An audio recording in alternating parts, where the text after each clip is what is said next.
Everyone knows the Japanese Navy was good, but almost no one knows just how good, or more precisely, how strange, because there's a detail buried in the operational records of World War II that most historians gloss over, and it's the kind of detail that, once you learn it, makes you rethink everything else about how the Imperial Japanese Navy actually functioned. Japanese destroyers ran without navigation lights at night, not just in combat zones, not just when they were closing in on an enemy fleet, not just when they were in contested waters where showing a light could mean drawing fire. They ran dark even when they were officially docked in port, even when they were anchored in supposedly safe harbors, even when running without lights violated international maritime law and increased the risk of catastrophic collisions with friendly vessels. And the more you dig into why, the stranger and more fascinating the answer becomes. Because it wasn't recklessness, it wasn't negligence, it was doctrine. Deliberate, calculated, deeply rooted doctrine that stretched back decades and touched every corner of Japanese naval culture. If you want to understand why the Imperial Japanese Navy fought the way it did, why it succeeded so spectacularly in the early war, and why it stumbled in ways that seem almost inexplicable later on, this is where you start. Not with the big guns or the carrier strikes, but here, in the dark, with destroyers running silent and lightless through waters where no enemy could possibly find them. If you've ever wanted to understand this war in a way that actually makes sense of the decisions people made, not just the outcomes they produced, then stick around. This channel exists for exactly that. Hit subscribe now because we go places in history that most people never think to look. Let's go back to the beginning, not to the war itself, but to the world that produced it. The Imperial Japanese Navy in the 1920s and 1930s was a navy with a problem. Actually, it had several problems, but they all traced back to the same fundamental reality. Japan was an island nation with enormous strategic ambitions and genuinely limited material resources. The Washington Naval Treaty of 1922 had capped Japanese capital ship tonnage at 60% of what the United States and Britain were allowed. The London Naval Treaty of 1930 extended those restrictions further, applying them to cruisers, destroyers, and submarines. On paper, Japan was locked into a position of permanent numerical inferiority relative to the two powers most likely to oppose its expansion in the Pacific. Most navies in that position would have done one of two things. They would have either accepted the limitations and tried to find diplomatic solutions, or they would have cheated on the tonnage limits in creative ways, which many of them did. The Japanese did both of those things to some extent. But they also did something else, something more interesting. They decided that if they couldn't match the enemy in numbers, they would build a navy that could defeat a larger force through superior tactical performance, through night fighting, through torpedo attacks, through the kind of aggressive, coordinated, high-speed, close-quarters combat that would give a smaller force a genuine edge against a bigger one. This wasn't an abstract theory, it was a comprehensive national naval philosophy, and it shaped everything from ship design to crew training to the specific regulations about navigation lights that seem so bizarre when you first encounter them. The doctrine had a name that Japanese naval planners used in their internal discussions, and it translated roughly to the concept of decisive battle fought under favorable conditions of their own choosing. The idea was simple in outline and enormously complicated in execution. The American or British fleet would approach Japanese waters or Japanese-held territories. Japanese forces would whittle them down through repeated night attacks, using destroyers and cruisers, armed with the best torpedoes in the world. And then, when the enemy fleet had been sufficiently weakened, the Japanese battleships would deliver a crushing final blow in a daylight engagement fought at favorable ranges. Everything about Japanese destroyer doctrine flowed from this strategic concept, and once you understand the concept, the navigation light question stops being strange and starts being almost obvious. If you are going to win at night, you have to be able to operate at night. Not just adequately, superbly. You have to be better in the dark than anyone else in the world, by such a margin that the darkness itself becomes your weapon. The Imperial Japanese Navy understood this, with a clarity that most naval historians find striking even today. And they committed to it in a way that was, depending on how you look at it, either inspiring or terrifying. Training in the Japanese Navy during the interwar period was not gentle. It was not comfortable. It was not designed to produce sailors who were adequate. It was designed to produce sailors who could do things that other sailors genuinely believed were impossible. Night navigation drills happened constantly. Destroyers would run at full speed through confined waters in complete darkness, relying entirely on compass bearings, dead reckoning, and the judgment of their officers. They would practice torpedo attacks against simulated enemy formations. They would conduct approach runs at speeds that made the ships difficult to maneuver because the doctrine specifically called for high-speed attack runs that would maximize torpedo spread and minimize exposure time. They would do all of this without navigation lights, because in a real combat scenario, showing a navigation light was simply a way of showing the enemy where to aim. And here is the critical point, the one that explains the peacetime port behavior. The Japanese Navy was not training sailors for wartime. It was training sailors to be a certain kind of person, to have certain instincts, to have reflexes so deeply ingrained that they would function correctly under conditions of extreme stress and extreme danger without conscious thought.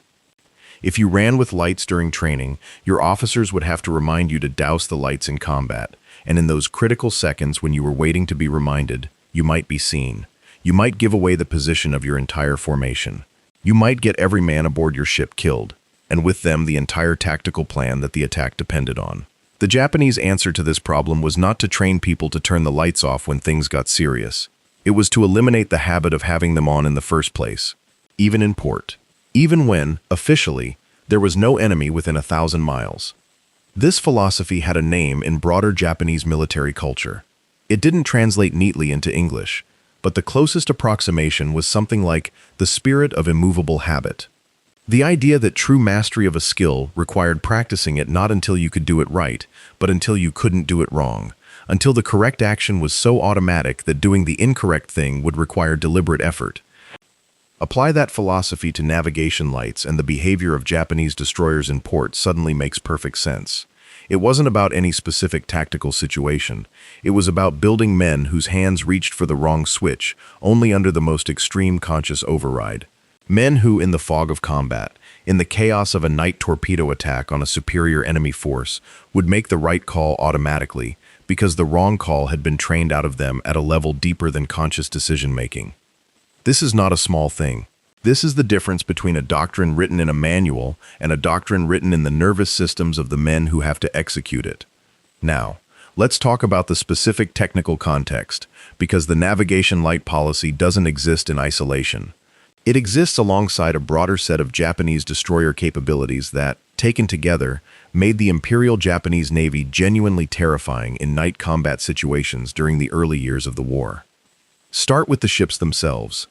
Japanese destroyers in the Fubuki class, which began entering service in 1928, were, at the time of their introduction, the most capable destroyers in the world by virtually every measure. They displaced roughly 2,000 tons, could make speeds above 38 knots, and were armed with 6 5-inch guns arranged in fully enclosed twin turrets that could elevate high enough to engage aircraft. They carried 9 torpedo tubes arranged in 3 triple mounts, all capable of firing the weapon that would become the signature of Japanese naval power in the Pacific War. That weapon was the Type 93 torpedo, better known to American sailors by a name they gave it after they started encountering its effects at close range. They called it the Long Lance. The Long Lance was, without exaggeration, the finest torpedo in the world during World War II. It had a range of approximately 22 kilometers at its highest speed setting of 49 knots, or 40 kilometers at its slower setting of 38 knots. American torpedoes of the same era had effective combat ranges of around 8 to 10 kilometers. The Long Lance used pure oxygen as an oxidizer instead of compressed air, which eliminated the telltale white wake that compressed air torpedoes produced, and allowed the weapon to carry a much larger warhead over a much greater distance. The Americans did not know the Long Lance existed, not until the war had been underway long enough for them to notice that they were being hit by torpedoes, fired from positions where no torpedo should have been able to reach. Even then, it took considerable time before they understood what they were dealing with. Now put those torpedoes on destroyers whose crews had been training for years in night operations, operating without lights even in harbor, developing an almost instinctive ability to navigate and fight in complete darkness. Put those destroyers in formations whose tactical coordination had been drilled until it was as close to automatic as human beings can manage, and then send them against an enemy fleet whose commanders assumed that night operations were inherently chaotic and low accuracy, because that was true of every navy they'd ever trained against or studied. The results were, in the early months of the war, devastating. The Battle of Savo Island in August 1942 is the most dramatic demonstration of what Japanese night fighting doctrine could actually produce.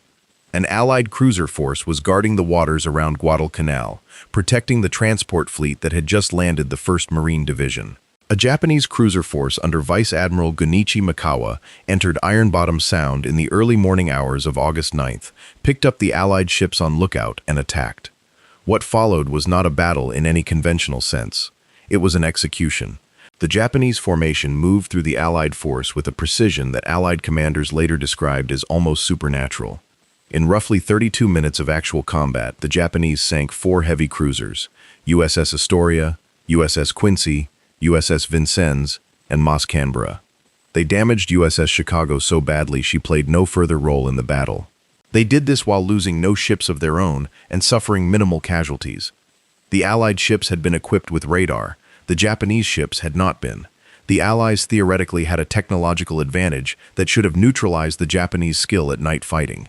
But radar was not yet well understood, the operators were not well trained, and the commanders were not yet thinking in the terms that radar required. The Japanese, meanwhile, were doing what they had been doing for years. They were operating in the dark as if they were born to it. In the aftermath, Allied commanders tried to understand what had happened. The reports they filed make remarkable reading because you can see the disbelief in them. How had the Japanese known exactly where to go? How had they maintained formation so precisely in complete darkness? How had their gunnery been so accurate on the first salvo? How had their torpedoes come from positions and at ranges that should have made them impossible? The answers, when they eventually came, were all variations of the same fundamental truth. The Japanese Navy had been preparing for this specific scenario, night combat against a superior enemy force, for over 20 years. The navigation light policy was not a quirk. It was not a detail. It was a symbol of the entire system, the surface expression of a philosophy that went all the way down. But let's go deeper, because the navigation light question has dimensions that go beyond operational doctrine and tactical training. It touches on the cultural and institutional structure of the Imperial Japanese Navy in ways that are genuinely illuminating if you want to understand how this organization worked. The Japanese Navy was not simply a copy of Western naval institutions. It had absorbed enormous amounts from the British Royal Navy, which had sent advisors and trainers to Japan in the decades after the Meiji Restoration. Japanese officers studied in British naval academies. Japanese ships were initially designed by British engineers. Japanese tactical thinking borrowed heavily from the fleet doctrines that had made the Royal Navy dominant across 2 centuries. But the Japanese Navy did not remain a Western institution with Japanese personnel.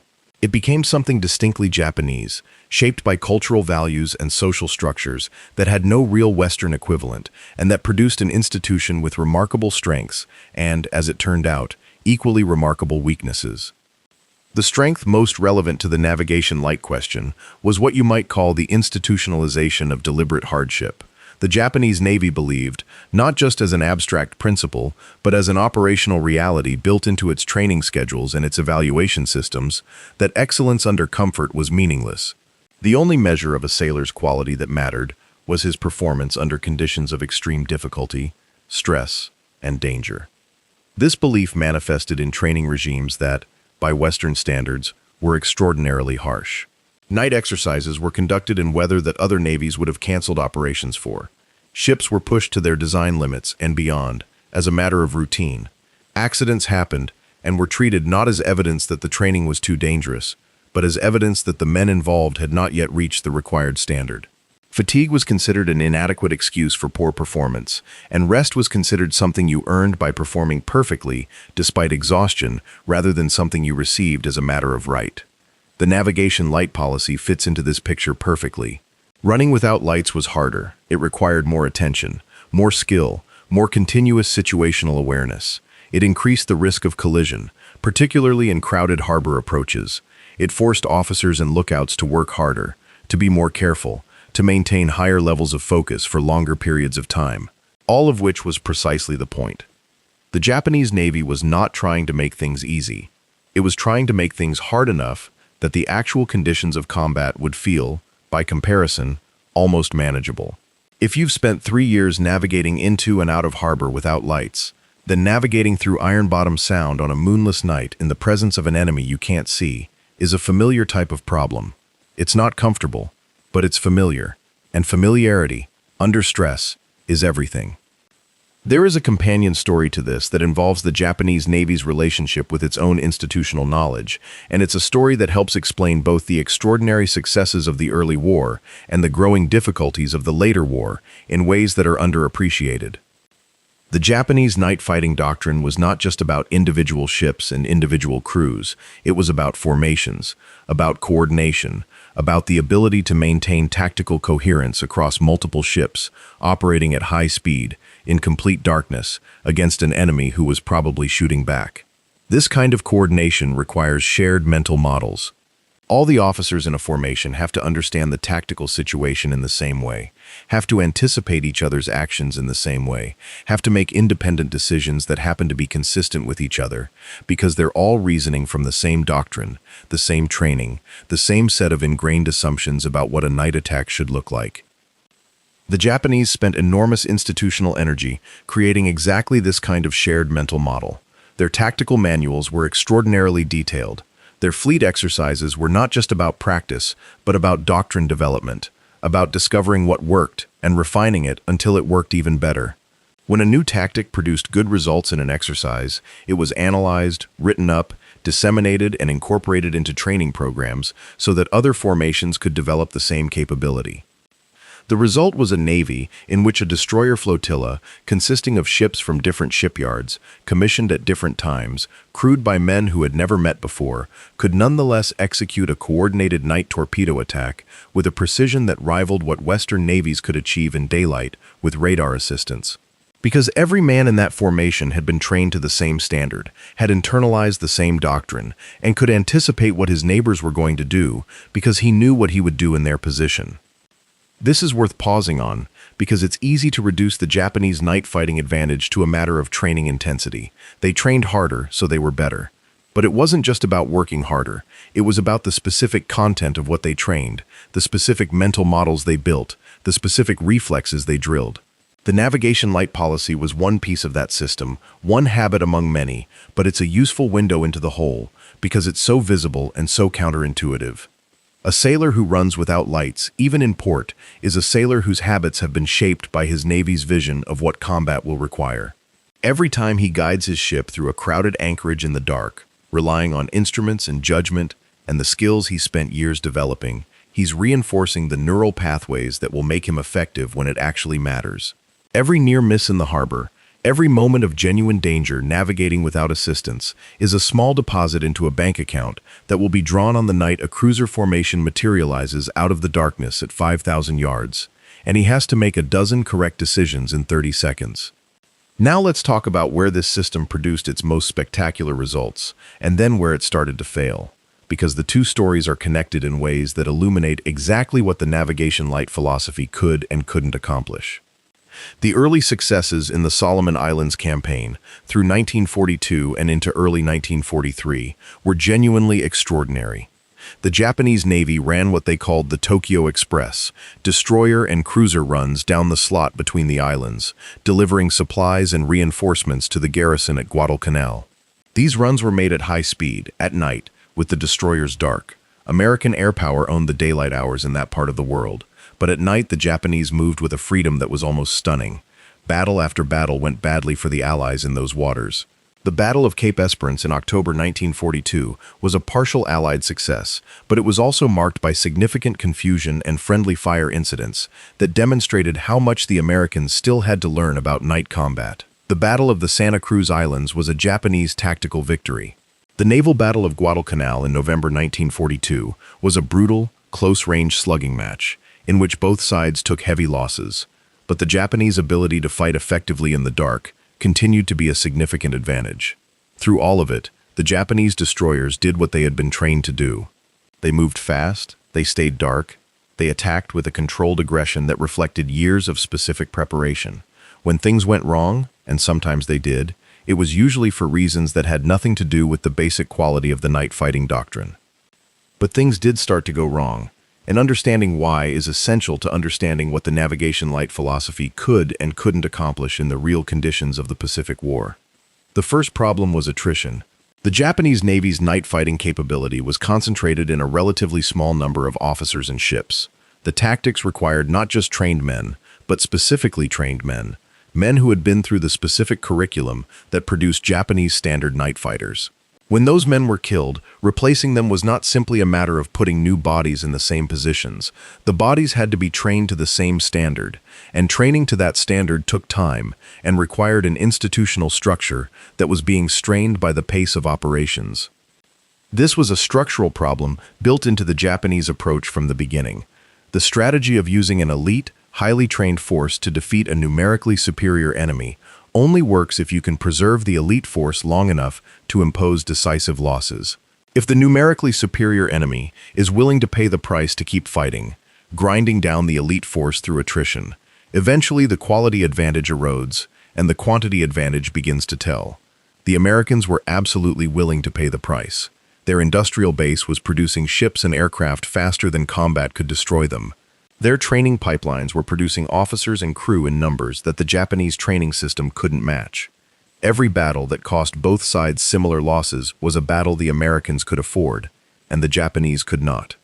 The second problem was technological adaptation. The Americans learned. Slowly at first, and with considerable frustration and cost, but they learned. Radar improved and radar operators improved with it. Commanders began to understand what radar could actually tell them, and to make tactical decisions based on radar data rather than waiting for visual confirmation that was not going to come in time to be useful. Tactics evolved to account for the Japanese advantage in night fighting, to try to find angles and approaches that negated it or turned it against its practitioners. And the third problem, perhaps the most subtle, but in some ways the most significant, was that the Japanese doctrine had been optimized for a specific set of conditions that eventually stopped applying. The long lance torpedo was devastating when fired from outside the detection range of an opponent who didn't know it existed. As the war continued and the Americans accumulated hard-won experience with the weapon, they began to understand its parameters and to take evasive action earlier and more effectively. The element of surprise, which had multiplied the effectiveness of the entire night fighting system, began to diminish. None of this means the navigation light philosophy was wrong. It means it was part of a larger strategic gamble that was sound in conception, but ultimately insufficient to the challenge it faced. The Japanese Navy made a bet that quality could defeat quantity if the quality advantage was large enough and was applied through the right tactics. The bet was reasonable. The execution was often brilliant, but the odds were against it from the beginning, and the odds eventually prevailed. What's remarkable is not that the Japanese approach ultimately failed. What's remarkable is how long it succeeded, and how thoroughly it succeeded during the period when its advantages could be brought to bear. Let's talk about the specific mechanics of how a Japanese destroyer formation conducted a night attack, because the navigation light policy only makes full sense when you understand what these formations were actually doing in the dark, and how precise and disciplined the operation had to be. A typical night attack by a Japanese destroyer flotilla began long before the ships were in sight of any enemy. The approach phase might last hours. The destroyers would close on the estimated position of the enemy force at relatively low speed to minimize wake and engine noise. The formation would maintain strict radio silence. Lookouts, and the Japanese invested enormous effort in producing excellent lookouts, would scan continuously. In many cases, the first indication of an enemy ship would come not from any instrument, but from a lookout reporting a darker shape against the dark sky, or a phosphorescent wake in the black water below. At this point, without lights, without radio, the flotilla commander would communicate his orders by signal lamp, or sometimes by prearranged course changes that all ships understood from their pre-departure briefing. The idea of adjusting to a developing tactical situation through verbal communication or radio was not ruled out, but it was considered a fallback. The preference was for formations so well briefed and tactics so thoroughly drilled that every ship knew what to do from the initial sighting through the attack execution without requiring further instruction. When the attack order came, the formation would accelerate. This is where the no-lights policy became physically critical in the most direct possible way. A Japanese destroyer at full combat speed was making 35 knots or better. At that speed, with multiple ships in close formation, in complete darkness, any light source became an immediate collision hazard. A ship in the formation showing even a small light could tell the enemy exactly where the formation was, but it could also cause a following ship's helmsman to fixate on it, to close the distance to it, to reduce the formation's spacing in ways that could produce collisions if a course change came at the wrong moment. The Japanese torpedo attack doctrine called for all ships in a formation to fire their full complement of torpedoes in a coordinated spread designed to blanket a zone of water large enough that a target maneuvering within it could not evade all the incoming weapons. This required each ship to know its firing position, its firing angle, and its firing time with precision that, in daylight with radio coordination, would have been demanding. In darkness, at high speed, without lights, relying on pre-briefed plans and the shared instincts of thoroughly trained crews, it was something close to astonishing. After firing, the formation would immediately turn away, accelerating to maximum speed, using the darkness that had protected their approach to cover their withdrawal. The enemy, if they survived the initial torpedo impact, would be disorganized, damaged, and trying to understand what had happened to them. The destroyers would already be gone, running dark, putting distance between themselves and whatever retaliation the surviving enemy ships could organize. This entire sequence, from detection, through approach, through attack, through withdrawal, had been rehearsed so many times, in so many conditions, against so many simulated targets, that the individual steps were not matters of conscious decision. They were habits. They were reflexes. They were things that Japanese destroyer crews did the way they breathed, without needing to think about them, which was exactly the point. Now, a question that you might reasonably be asking at this stage is why the navigation light policy extended to behavior in port. The tactical logic for running dark at sea during an approach and attack is clear. The tactical logic for running dark, even in harbor, even when officially at peace, requires a slightly different explanation. Part of the answer is the one we've already discussed. You can't separate training behavior from combat behavior without eventually finding that the combat behavior has degraded. The habit has to be continuous to be reliable, but there's another dimension to this that's worth exploring, one that has to do with the specific character of Japanese naval culture and the way institutional standards were maintained. In the Imperial Japanese Navy, the standard was not what you did when you were being evaluated. The standard was what you did all the time. There was an institutional assumption, enforced through peer pressure and professional culture as much as through formal regulation, that a sailor or officer who relaxed his standards during peacetime operations was not actually a high-standard sailor or officer who was choosing to relax. He was revealing his true standard, which was lower than the required one. This sounds harsh, and it was harsh. The Japanese Navy was not a comfortable institution, but it produced a coherent result. When the evaluators weren't looking, Japanese destroyer crews behaved the same way they behaved when the evaluators were looking. Not because they feared punishment for relaxing, though fear of punishment was real, but because the professional culture had internalized the standard deeply enough that departing from it felt wrong rather than just risky. The navigation light policy in harbor was maintained, not because someone was standing on the dock checking. It was maintained because running with lights when no enemy was present felt, to a properly trained Japanese naval officer, like the kind of carelessness that marked a mediocre sailor. And being a mediocre sailor was, in this institution, about the most damning thing you could be. There were practical enforcement mechanisms, of course. Senior officers who saw navigation lights on a destroyer in harbor would note the fact and there would be consequences. But the more important mechanism was internal. It was the professional identity of the officers involved. They ran without lights because they were the kind of officers who ran without lights.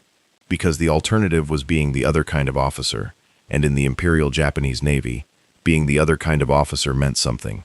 This brings us to a broader point about how military organizations produce extreme performance, which is one of the genuinely interesting questions in military history. Extreme performance doesn't come from rules. Rules can establish minimums and can prevent the worst failures, but they can't produce the kind of excellence that the Japanese destroyer force demonstrated in the early Pacific War. Extreme performance comes from culture. It comes from the shared beliefs, professional identities, peer expectations, and internalized standards that make individuals hold themselves to a level of performance that no rule requires. The navigation light policy was, at one level, a rule. At another and more important level, it was a cultural artifact, a symbol of what it meant to be a Japanese naval officer and what kind of institution the Japanese Navy understood itself to be. Military historians sometimes compare this to the culture of the German Wehrmacht in terms of the ability to produce extraordinary operational performance from ordinary people through institutional culture and rigorous standards. The comparison has limits, but it has genuine insight in it. Both organizations understood that the gap between an adequate fighting force and an exceptional one was not primarily a gap in equipment or even in training hours. It was a gap in culture, in the depth to which standards had been internalized, in the degree to which the members of the organization held each other and themselves to a standard that went beyond what formal regulations required. The navigation light policy in Japanese harbors was not a story about regulations. It was a story about the depth of that internalization, about how thoroughly the Japanese Navy had embedded its tactical doctrine into the professional identity of its sailors, to the point where the doctrine was expressed even in peacetime harbor operations that had no direct tactical relevance. Now let's talk about some of the specific incidents and patterns in the historical record that illuminate this practice, because it's one thing to describe the doctrine in the abstract, and another to see it operating in the testimony and after-action reports of the people who were actually there. Allied naval officers who encountered Japanese destroyer operations in the Solomon Islands campaigns consistently noted the same phenomenon. The Japanese ships were difficult to see. This sounds obvious, but it was in fact remarkable, because by this point in the war, most naval forces had at least some lighting discipline in contested waters. The Japanese were operating at a level below what Allied commanders had come to expect as the minimum. There are accounts in American after-action reports of lookouts failing to spot Japanese destroyers at distances where, under any other circumstances, they should have been visible. Not because the sea conditions made visibility impossible, but because the Japanese ships were presenting so little visual signature that the lookouts were working with, in effect, less information than they expected to have. Part of this was ship design. Japanese destroyers had relatively low silhouettes and were painted in colors intended to minimize visual signature at night. But part of it was the operational discipline of running completely dark. A ship with no lights at sea is genuinely hard to see against the right background. A ship running at speed with its engine room vents properly managed, with no light leaking from any aperture, with lookouts on it who have been trained to minimize their own visual signature as well as the ship's, is genuinely difficult to detect. Allied radar operators, who were supposed to be the great equalizer in night combat, also noted unusual characteristics of Japanese radar signatures during this period. The Japanese ships were small by battleship standards. They were fast, which meant they moved through the radar beam's field of detection quickly, and their crews, trained to be alert to anything unusual in their tactical environment, were apparently quicker than their Allied counterparts to recognize when they might have been detected and to take appropriate evasive action. There are documented cases from the Guadalcanal campaign where Japanese destroyer formations changed course in ways that, in retrospect, strongly suggest they detected or suspected Allied radar sweeps. Whether this was the result of their own rudimentary radar detection equipment, electronic intelligence, or simply the instincts of crews trained to assume that the enemy was always looking for them, is not always clear. But the pattern is consistent with the broader culture of continuous alertness that produced the navigation light policy in the first place. The mindset that says you run without lights even in harbor because you should always be prepared for the worst possible tactical situation is the same mindset that says you assume you might be under observation even when you have no specific evidence of it. The navigation light policy and the rapid response to possible radar detection come from the same root, from a professional culture that treated complacency as a form of incompetence. There is an interesting parallel to be drawn here with the Japanese Army, and the differences between the two institutions are as illuminating as the similarities. The Japanese Army had its own extraordinary culture of hardness and endurance. Its soldiers were famously difficult to dislodge from defensive positions, famously capable of operating on minimal supplies, famously resistant to the kind of morale collapse that poor logistics and physical hardship produced in other forces. But the Japanese Army's culture of hardness was expressed differently from the Navy's. The Army's hardness was primarily about endurance, about accepting physical suffering and continuing to function. The Navy's hardness was more specifically tactical. It was not just about enduring difficulty, but about performing precisely under difficulty, about the navigation lights staying off not just because you could stand the discomfort of navigating without them, but because you could navigate just as well without them as you could with them. This distinction matters because it maps onto the respective tactical performances of the two services in the Pacific War. The Japanese Army produced extraordinary feats of endurance and extremely costly tactical failures that often stemmed from underestimating the enemy and overestimating what human will could accomplish against modern firepower. The Japanese Navy produced a different kind of excellence and a different kind of failure. The excellence was tactical and technical. The failures, when they came, were more often strategic, at the level of resource allocation and industrial capacity, rather than at the level of individual or unit performance. The navigation light policy belongs to the Navy's form of excellence. It is tactical and technical precision carried to an almost philosophical extreme. Not just do the right thing when it matters, but eliminate the possibility of doing the wrong thing by making the right thing automatic and universal. Let me turn now to what this practice looked like from inside the ships themselves, drawing on what we can reconstruct from the memoirs and testimonies of Japanese naval veterans and the observations of Allied officers who served in the same waters.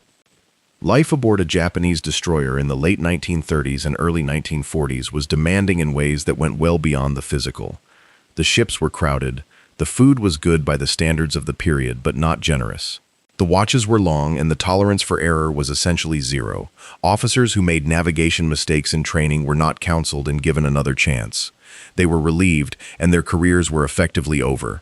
The standard was maintained through consequences, but by the time most officers were commanding destroyers, the consequences almost didn't matter, because the standard had been internalized deeply enough that the officers themselves couldn't accept falling short of it. The practice of running without lights was, for these officers, not a source of particular stress or anxiety. It was normal. It was how ships were operated. Any other way of operating a ship at night would have felt strange and faintly dangerous, not because the lights were actually providing safety in the conventional sense, but because their presence would have indicated a relaxation of the institutional standard that these men's entire professional identity was built around. There are accounts from Allied officers who served on Japanese ships as observers before the war, during the period when the two navies were not yet enemies, and their observations are striking. They noted the darkness of the ships at night. They noted the quietness of the crews, the minimal noise discipline that was maintained, even in supposedly comfortable harbor situations. They noted the speed and precision of damage control drills and torpedo drill exercises, and the complete absence of anything that looked like going through the motions. These were not drills being performed for an audience. They were drills being performed because the performers had internalized a standard that required them. One Allied observer from the early 1930s wrote, in a report that was not treated with the seriousness it deserved, that he had the strong impression the Japanese destroyer crews genuinely believed that an enemy attack might come at any moment, even in harbor, even in peacetime, and that this belief was not paranoia, but professional habit. That the mental state of constant readiness was not something they turned on for exercises and turned off afterward. It was simply how they lived. Reading that description in light of what the Japanese Navy actually did in the early years of the Pacific War, it reads less like an observation and more like a prediction. We should also look at the institutional side of this, the formal doctrine side, because the navigation light policy was not simply an informal cultural practice that happened to persist because nobody challenged it. It was embedded in formal doctrine in ways that reflected the Japanese Navy's understanding of its own operational requirements. Japanese naval tactical doctrine of the 1930s explicitly addressed night fighting as the primary mode of destroyer employment. The doctrine laid out in careful detail the approach phases, the attack sequences, the torpedo firing patterns, the withdrawal routes. It described the requirements for crew training and the standards that crews had to demonstrate before a ship was considered combat ready for night operations. And it specifically addressed lighting discipline as part of the overall tactical package. The logic in the doctrine was explicit. A formation that practices night operations with navigation lights is practicing a skill it will never be able to use in combat. A formation that practices without navigation lights is practicing a skill it will use in exactly its training form. The training environment and the combat environment should be as similar as possible, because the closer the similarity, the more directly training transfers to performance. This is sound military training theory, and the Japanese Navy had arrived at it through a combination of institutional logic and the hard experience of exercises that revealed what actually produced combat capability and what merely produced comfort during training. The doctrine also addressed the specific problem of collisions, which was the obvious objection to running without lights. The answer was formation discipline. If every ship in a formation is precisely where it is supposed to be, at precisely the specified distance from its neighbors, on precisely the specified course, collisions are not more likely without lights than with them. The lights only help you if your formation positioning is imprecise enough that ships might wander into each other's paths. If your positioning is precise, the lights are redundant, and the Japanese Navy's answer to the imprecision argument was to make imprecision unacceptable rather than to accommodate it with lighting. This is a revealing choice. It would have been simpler, and it would have reduced accidents, to accept some imprecision in formation positioning and use lights to compensate for it. The Japanese choice to instead demand the precision that made lights unnecessary is a window into the institutional priorities. The precision was the point, not as a means to the end of avoiding collisions, but as an end in itself, as a demonstration of the standard that the institution required, and as a capability that would be directly transferable to combat operations, where imprecision was lethal and lights were not an option. There's a story that circulates in accounts of the Japanese Navy, and while the specific details vary across sources, the core of it appears in enough places to suggest it reflects a real pattern of institutional culture. The story goes roughly like this. A junior officer, new to a destroyer command, and recently posted to a squadron that had been active in the development of night fighting doctrine, takes his ship into harbor after a training exercise. He is tired. His crew is tired. And he reasons to himself that the harbor is well charted, that no exercises are being conducted, and that turning on his navigation lights for the approach to anchorage would reduce the slight risk of collision without compromising any real tactical capability, since there is no enemy anywhere near this harbor and no tactical situation to compromise. He turns on the lights. The squadron commander, who is aboard a tender in the harbor, observes this. The junior officer is not merely reprimanded. He is told, in terms that he apparently never forgot, that his reasoning, while internally consistent, had demonstrated a fundamental misunderstanding of what the night fighting doctrine was actually for. It was not a set of rules to be applied in contexts where they were tactically relevant and relaxed, in contexts where they were not.